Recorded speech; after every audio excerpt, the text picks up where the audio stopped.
Советтер Союзунун учурунда тартылган тасмалардын арасында өтө популярдуулукка ээ болгон Бөрү зымдан тасмасындагы кызыктуу фактылар менен тааныштырабыз.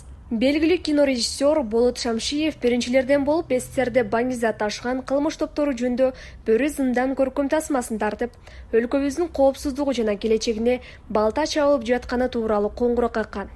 Себеби алар бул тасма аркылуу коомчулук менен Кремльге Кыргызстандан баңгизат ташуу менен алектенген кылмыш топтору СССРдин коопсуздугуна балта чагып жатканы, апийим чеккендердин саны көбөйүп, Москва баңгизат сатуу боюнча ордого айланып баратканы тууралуу коңгуроо каккысы келген. Ошол эле убакта Бөрү зымдан тасмасы турмушта жолун таппай адашкан, өз атын жоготкон адам жөнүндө социалдык драма.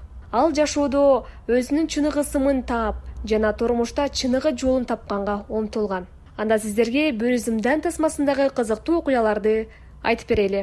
Бөрү зымдан көркөм тасмасы жаш актерлорго бир топ атаңктан калып келген. Тасманын тартылышына СССРдин мамлекеттик кино комитети аябай каршы чыгып, фильмди коюуга 1 жыл тыюу салынган. Болот Шамшиев кыргызстандык кесиптештердин ичинен биринчилерден болуп мушташ, криминалдык жанрда кино тартууга киришкен.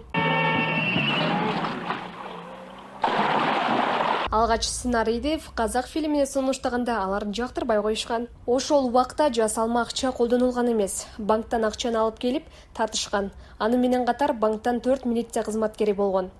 Сууга агызган акчаларды кургатып, кайра алып кетишкен. Апийим ташыган аткезчиликтин ана башында турган аталык Бабахандын ролун казак актеру Кенебай Кожобеков ойногон. Бөрү зымдан тасмага ошондой эле орус, казак актерлору да катышкан. Мурат Мамбетов Композдун ролун ойногон. Композдун ролу Болот Шамшиевдин чыныгы жашоосунан алынган. Кинофильмде атышуу, мушташ жана психологиялык жактан оор эпизоддор тартылган.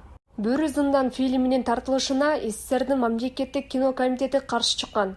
Бирок жазуучу Чыңгыз Айтматов тартуу иштеринин уланышына жардам берген.